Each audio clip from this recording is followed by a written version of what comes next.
श्यामला सस्य श्यामला मातरम वंदे मातरम। 1908 সালের 11ই অগস্ট কিংসফোর্ডে বন্দে মাতরম বলার দোষে যে বালককে বেত মারার হুকুম দিলেন ব্রিটিশ সরকার, তারই পক্ষে দাঁড়িয়ে ক্ষুদিরাম বসু ও প্রফুল্ল চাকি সাহেবের ফিটন গাড়ি লক্ষ্য করে বোমা চালালেন মুজফ্ফরপুরে। সাহেব নিহত হলেন না, তবু নাবালক ক্ষুদিরামকে ফাঁসির হুকুম দেয়া হলো।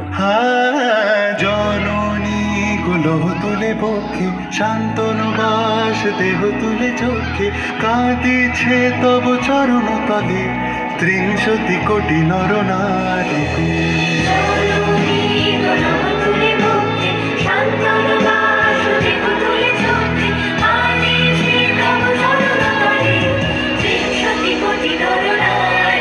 যারা স্বর্গগত তারা এখনো জানে স্বর্গের চেয়ে প্রিয় জন্মভূমি এসো স্বদেশ প্রতের মহাদীক্ষালু সেই মৃত্যুঞ্জয়ীদের চরণ ছবি। যারা জীর্ণ জাতির বুকে জাগালো আশা মন মলিন মুখে জোগালো ভাষা। আজি রক্ত কমল গাথা আজি রক্ত কমল গাথা মাল্য খায় বিজয় লক্ষ্মী দেবতাদেরই কলে মুক্তির মন্দির শোকানো তোলে কত প্রাণ হলো বলিয়া লেখা আছে অশ্রু জলে লেখা আছে অশ্রু জলে। 9 সেপ্টেম্বর 1915 ইংরেজদের সঙ্গে সম্মুখ সমরের স্বাধীনতা ছিনিয়ে নিতে অস্ত্র আনার পরিকল্পনা করেন যতীন্দ্রনাথ মুখোপাধ্যায়। বালেশ্বরে সঙ্গীদের নিয়ে জাহাজ থেকে সেই অস্ত্র নামাতে গেলে ইংরেজ বাহিনী তাদের ঘিরে ফেলে।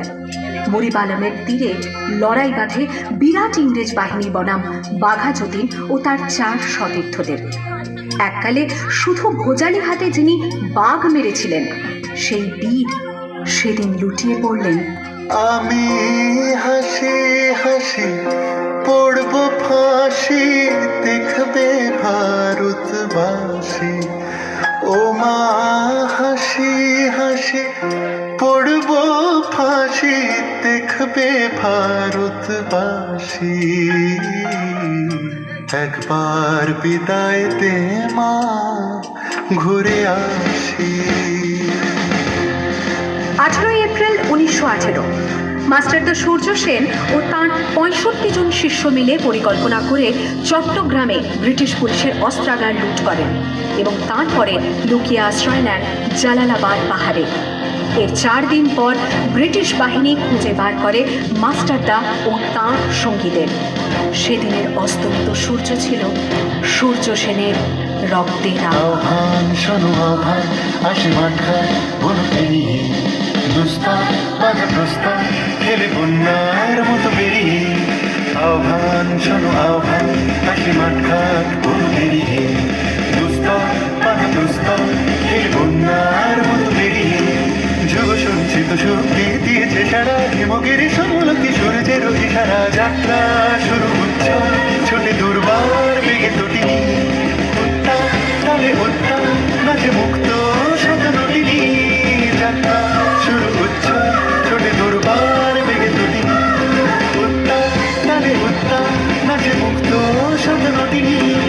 এই শুধু সত্য যে নবপ্রাণে জেগেছে রণসাজে সেজেছে অধিকার অর্জনে। এই শুধু সত্য যে নবপ্রাণে জেগেছে রণসাজে সেজেছে অধিকার।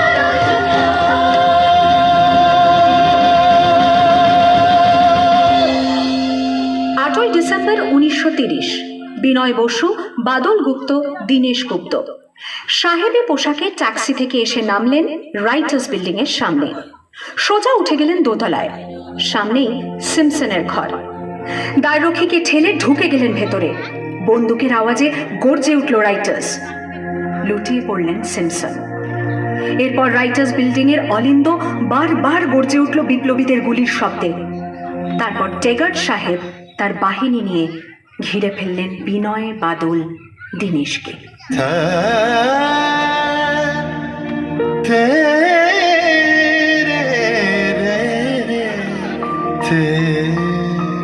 দুর্গম গিরিকান্তার মরুদুস্তর পারাবার হে লঙ্ঘিতে হবে রাত্রি নিশা নিশীতে যাত্রীরা হুঁশিয়ার।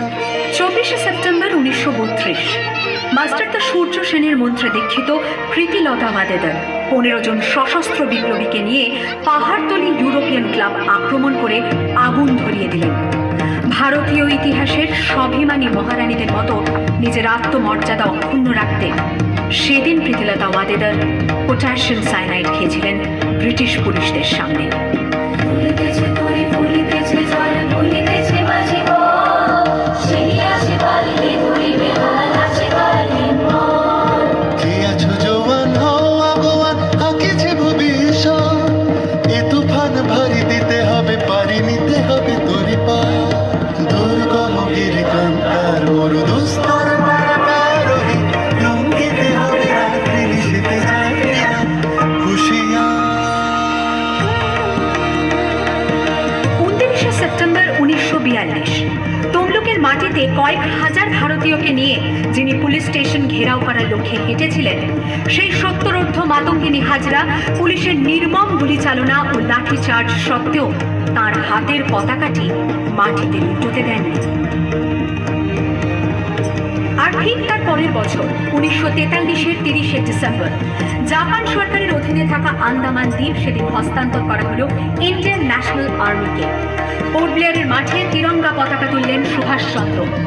এটাই স্বাধীন ভারতের মাটিতে প্রথম তেরঙ্গা ঝান্ডা। আইএনএর commander in chief Subhash Chandra Bose হলেন ভারত, যাকে স্বীকৃতি দিয়েছিল 18টি দেশ।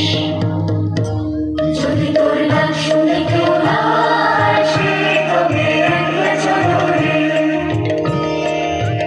वंदे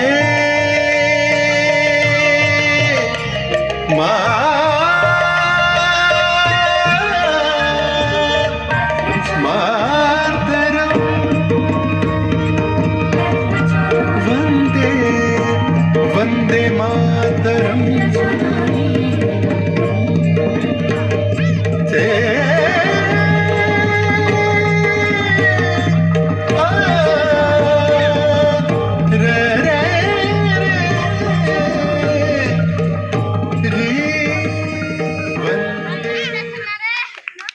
जोड़ा